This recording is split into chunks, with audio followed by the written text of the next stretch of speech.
Okay भाई, तो हम लोग आज की क्लास स्टार्ट करते हैं। ये हमारी फ्री रेगुलर मैथ की क्लास है। इसमें आपकी मेंसुरेशन चल रही है इसकी, ठीक है। 3D मेंसुरेशन की आज 6 नंबर क्लास है।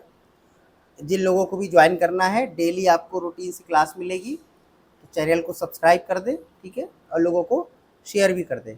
चलिए शुरू करते हैं हम लोग आज की क्लास। देखिए, इसके बेसिक वीडियो देखना है तो पहले आप 1 नंबर वीडियो से देखें, तो आपको और अच्छे से समझ में आएगी, ठीक है।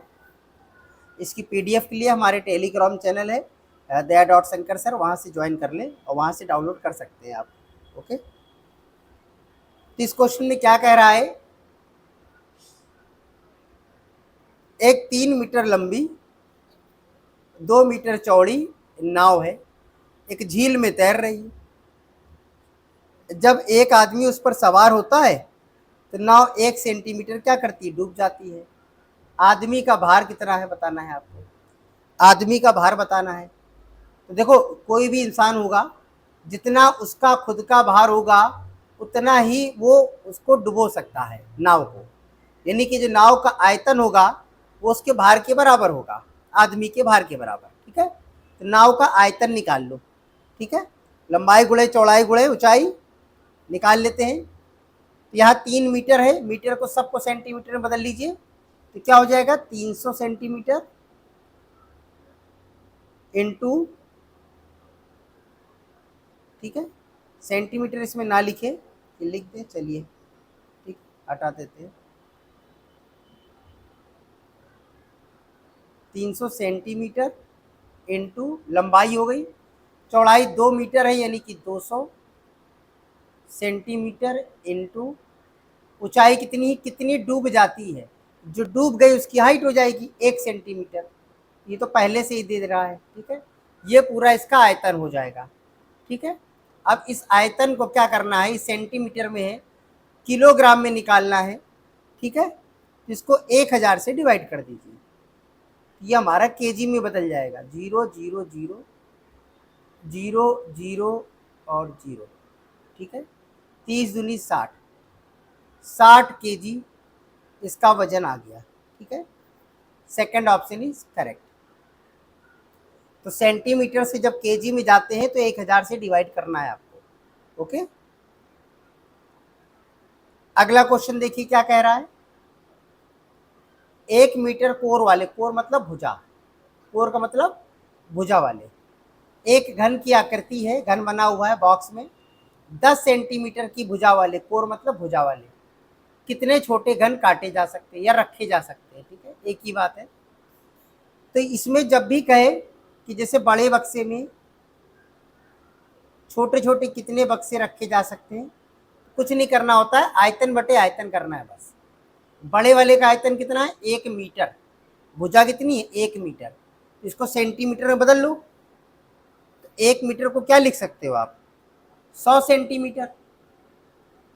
क्या हो जाएगा 100 सेंटीमीटर लंबाई गुणे चौड़ाई गुणे ऊंचाई डिवाइडेड, छोटे वाले का कितना है 10 सेंटीमीटर है, तो इसका आयतन क्या हो जाएगा, लंबाई गुणे चौड़ाई गुणे ऊंचाई, ठीक है। बस इसमें नंबर्स आ जाएंगे, आप काट दीजिए। देखिए 3 जीरो है, कैंसिल कर दीजिए, 2 ये एक ये 3, ये इधर बच गया आपके पास 1000। मतलब 1000 छोटे घन रखे जा सकते हैं, जिसकी भुजा 1 मीटर भुजा होगी घन की, उसके अंदर 10 सेंटीमीटर वाले कितने 1000 घन रखे जा सकते हैं, छोटे छोटे, ठीक है। इसका ऑप्शन आएगा सी।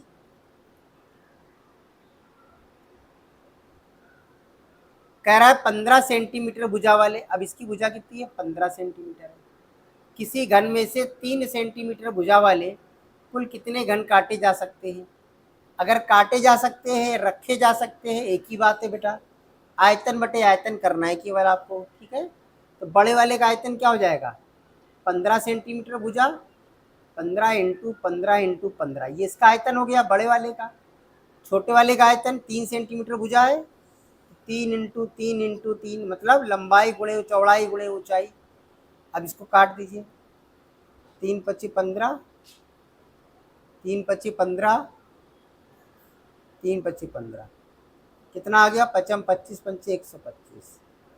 आंसर आया 125। C option is correct. Okay, चलिए अगला देखते हैं। कह रहा 6 सेंटीमीटर का कोई घन है, उससे 3 सेंटीमीटर आकार के कितने छोटे घन काटे जा सकते हैं। उसी तरीके से आयतन बटे आयतन लिख दीजिए। तो भुजा कितनी है 6 सेंटीमीटर, तो इसका आयतन होगा 6 गुणे 6 गुणे 6, और इसकी भुजा कितनी है 3 सेंटीमीटर, तो इसका आयतन होगा 3 गुणे 3 गुणे 3। अब काट दीजिए, 3 दूनी 6, 3 दूनी 6, 3 दूनी 6, 2 दूनी 4 दूनी 8। ठीक है, कितने घन काटे जा सकते हैं 8। चौथा ऑप्शन करेक्ट है। अगला देखते हैं बेटा। कह रहा 25 सेंटीमीटर भुजा वाले, कितनी भुजा है 25 सेंटीमीटर भुजा वाले धातु के घन को पिघलाकर 5 सेंटीमीटर की भुजा वाले छोटे छोटे घन में काटा जाता है। इस तरह कितने घन बनाए जाएंगे। ठीक है, पिघलाकर बनाया जाए, काटा जाए, या बड़े घन के अंदर छोटे घन को रखा जाए, ये सब एक ही सिस्टम के हैं, एक ही कॉन्सेप्ट के क्वेश्चन होते हैं। समझिए, तो बड़े भुजा कितनी है 25, तो इसका आयतन निकालो 25 गुणे 25 गुणे 25। छोटे वाले का कितना है 5-5 सेंटीमीटर के पिघला के बनाना है, लेकिन इसका आयतन हो गया 5 गुणे 5 गुणे 5। काट दीजिए, 25 25 25 25 25 25 पंचे 125, 125।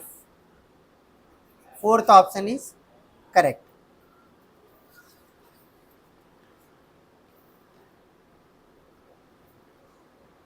अगला देखते हैं। कह रहा है 6 सेंटीमीटर की कोई भुजा है, शीशे को एक घन पिघलाया जाता है। शीशे का कोई घन है जिसकी भुजा कितनी है साइड 6 सेंटीमीटर है, उसको पिघला रहा है। ठीक है ना, और उसको पिघला के क्या कर रहा है, पिघलाया जाता है, और उससे 27 घन बना रहा है। कितने घन बना रहा है 27 पीस निकाल रहा है। तो नए घन की भुजा क्या होगी। तो यार जो आयतन निकलेगा, इसका आयतन कैसे आएगा 6 गुणे 6 गुणे 6।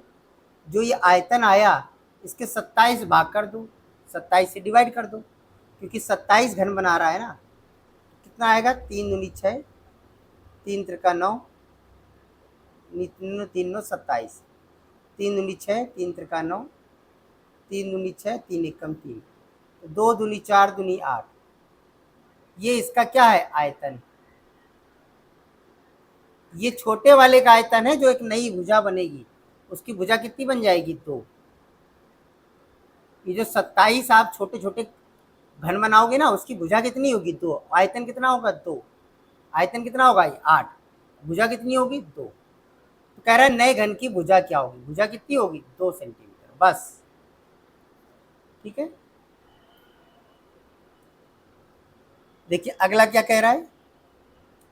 किसी द्रव से बने 3 घन हैं जिनकी भुजा क्रमशः 30 सेंटीमीटर, 40 सेंटीमीटर और 50 सेंटीमीटर है। मतलब 3 घन है अलग अलग, तीनों की भुजाएं अलग अलग है। कह रहा है पिघला कर इन तीनों को पिघला दो, एक नया घन बना दो। ठीक है, तो कह रहा है नए घन के सभी सतह का कुल क्षेत्रफल क्या होगा।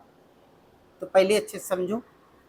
ठीक है, थोड़ा सा बड़ा है लेकिन आराम से समझते हैं। ठीक है, जल्दबाजी वाला कुछ भी नहीं, एक बार मैथ है समझ जाइए, 100 बार करने की कोई ज़रूरत नहीं है आपको। तो समझो, जितने भी घन हो उनको पिघला दो, तो उनका आयतन नहीं बदलता है, आयतन की मात्रा नहीं बदलेगी, आयतन सब वही रहेगा। और तीनों का आयतन जोड़ दो, तो इससे क्या होगा, जो नया घन बनेगा उसका आयतन बराबर होगा इन तीनों के घनों के आयतन के बराबर। ठीक है, तो पहले सबका आयतन निकालो। तो 30 वाले का आयतन क्या बनेगा बताइए, इसकी भुजा 30 सेंटीमीटर है, क्या बनेगा 30 इंटू 30 इंटू 30, ये एक का आयतन हो गया, प्लस दूसरे का आयतन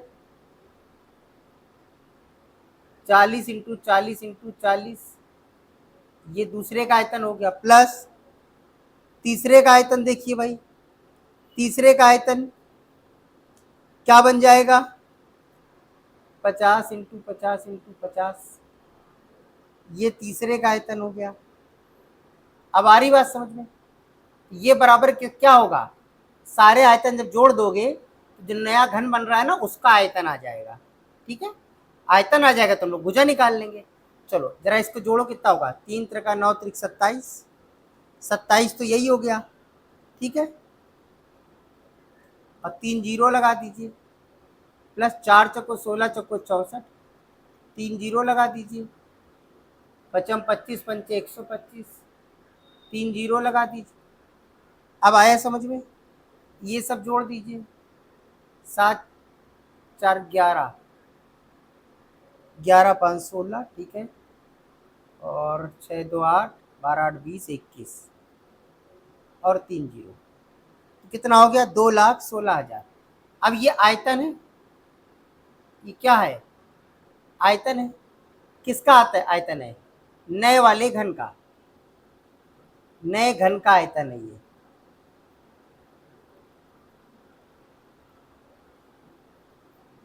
ठीक है, 2,16,000।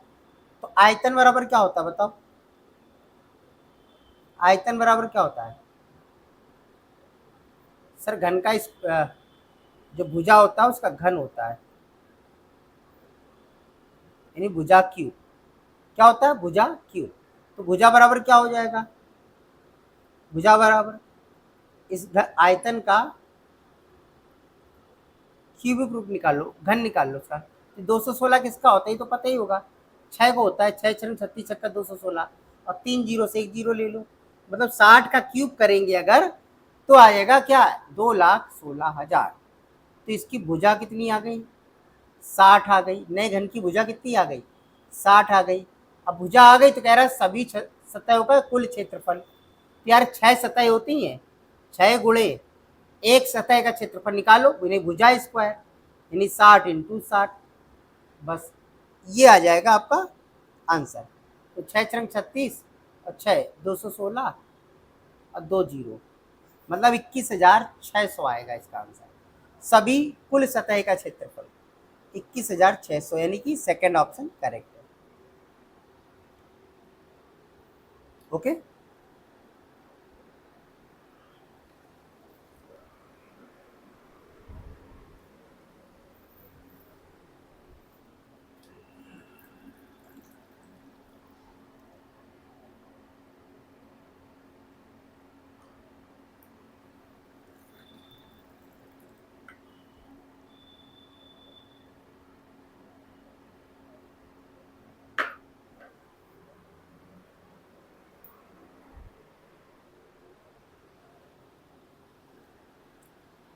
चलिए अगला क्वेश्चन देखिए, क्या कह रहा है, उस घन का आयतन बताओ जिसके विकर्ण की माप कितनी है, 4√3 है। विकर्ण दे रहा है 4√3, ठीक है।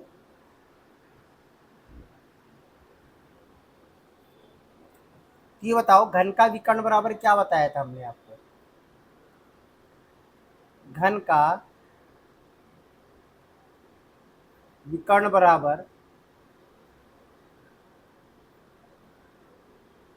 भुजा√3 बताया था आपको हमने, ठीक है ना। तो यहाँ पर विकर्ण कितना दे रहा है, 4√3 बराबर क्या हो जाएगा, भुजा√3, √3 से √3 कैंसिल कर दो,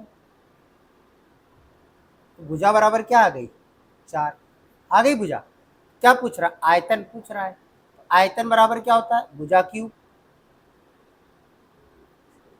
भुजा क्यूब 4 इंटू 4 इंटू 4, 4 चौको 16 चौको 64, तो आंसर कितना आ जाएगा, 64। ठीक है, चलिए अगला देखते हैं क्या कह रहा है इसमें। कह रहा है यदि एक घन का विकर्ण √12 है, आयतन बता दो। तो भैया हमने क्या बताया था आपको, विकर्ण बराबर भुजा√3 होता है,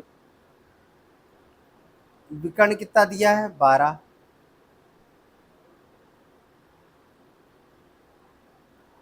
भुजा √3 हो गया। 12 को अगर क्या हम ऐसे नहीं ले सकते हैं, 2√3, 2 दूनी 4 3 12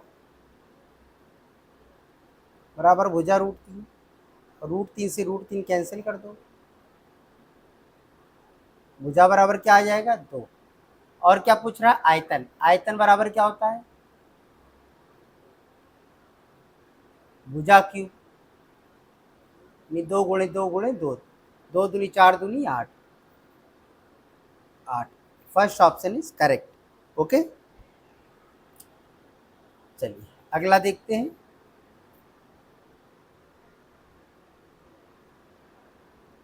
कह रहा है घन की लंबाई किसी अन्य घन की लंबाई से डबल है, यानी एक घन इधर होगा और एक घन इधर है, मान लेते हैं दूसरा घन है ये, तो अन्य घन की लंबाई से कितनी है, डबल है। यानी जो इसकी भुजा है पहले वाले की, इस वाले की भुजा की क्या है, डबल। इसकी 1 है तो इसकी 2 मान लेते हैं। इतना समझ में आ रहा है। कह रहा था ना, एक घन की लंबाई किसी अन्य घन की लंबाई से क्या है, डबल है। इस वाले घन की कोई दूसरा घन है, ये कोई दूसरा है, ये कोई दूसरा घन है, तो इससे क्या डबल है। तो इसकी भुजा अगर हमने 1 ले ली तो इसकी भुजा क्या हो जाएगी, 2 हो जाएगी। कह रहा पहले और दूसरे घनों के आयतन का अनुपात, मतलब इसका आयतन बताना है और इस वाले का आयतन निकालना है, दोनों का अनुपात निकालना है। तो भुजा कितनी है इसकी, 2, तो आयतन क्या होगा, 2 दूनी 4 दूनी 8, इसका आयतन 8 हो गया। इसकी भुजा 1 है तो आयतन क्या होगा, 1 इंटू 1 इंटू 1। तो फाइनली आंसर क्या आएगा, 8:1। ठीक है, इसमें आप कोई दूसरी भुजा भी मान सकते थे। चलिए दूसरी भुजा मान लेते हैं। ये पहला घन है, ये दूसरा घन है, इसकी आप 2 ले लीजिए तो इसकी 4 हो जाएगी। ठीक है, भुजा डबल है ना उसकी। तो अब इसका आयतन क्या आएगा, इसका आयतन 4 चौको 16 चौको 64, और इसका आयतन क्या आ जाएगा बताओ, 2 दूनी 4 दूनी 8। अनुपात क्या बनेगा, 64:8। थोड़ा छोटा होता है, काट दो, 8 एकम 8, 8 ईटी 64, तो 8:1 आएगा वही, बस इसमें काटना पड़ जाएगा। कोई भी संख्या मान लो आप, ठीक है ना। भाई क्लास अच्छी लग रही तो सब्सक्राइब करें, ताकि हम और से ज़्यादा अच्छे और वीडियो बनाएं। ठीक है, समय निकाल के बेटा आपके लिए वीडियो बनाया जाता है, तो आप भी थोड़ा सा सहयोग करें। हम आपका सहयोग कर रहे हैं, बिना फीस के आपको पढ़ा रहे हैं। ऐसा नहीं कि क्लास बंद हो जाएगी, आपसे कभी फीस ली जाएगी। ठीक है, कभी नहीं फीस ली जाएगी। मैथ आपकी रेगुलर चलती रहेगी। अगर आप लोग चाहेंगे तो हम अदर सब्जेक्ट भी इसमें स्टार्ट करवा देंगे, ठीक है ना, बाकी सब्जेक्ट्स भी। लेकिन पहले आप चैनल को सब्सक्राइब करें, शेयर करें। जैसे जैसे इसके व्यूज़ बढ़ेंगे आप लोग देखेंगे तो उसको फिर हम आगे भी बाकी सब्जेक्ट भी करवा देंगे और सारे फ्री चलेंगे आपके। ठीक है, कह रहा है यदि दो घनों का आयतन का अनुपात 27 और 64 है, संपूर्ण पृष्ठीय क्षेत्रफल का अनुपात। तो पहले भुजा भुजा निकालो। तो आयतन बराबर क्या होता है बताओ, आयतन बराबर क्या होता है, भुजा क्यूब होता है। तो यार इसमें जो 27 है और इधर क्या है 64, तो इनका क्यूब निकाल लो, क्यूबिक रूट निकालो, कितना हो जाएगा। 27 किसका होता है 3, और 64 किसका 4 का। भाई 3 इंटू 3 इंटू 3, 3 त्रिका 9 त्रिक 27 ये आता है, और 4 इंटू 4 इंटू 4, 4 चको 16 चको 64 आता है। तो 3 और 4 ये क्या आ गई भुजा,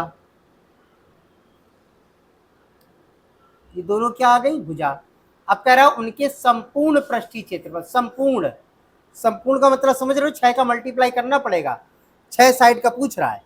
तो पहले का हो जाएगा 6 गुणे भुजा कितनी है 3, तो 3 त्रिका 9 यानी 3 का स्क्वायर, और दूसरा क्या होगा 6 गुणे दूसरी भुजा क्या है 4, 4 का स्क्वायर करो, 6 से 6 कैंसिल कर दो, 3 त्रिका 9 अनुपात 4 चौको 16, क्या बन जाएगा 9 और 16 का अनुपात होगा उनके संपूर्ण पृष्ठीय क्षेत्रफल में, 9:16। सी ऑप्शन करेक्ट है।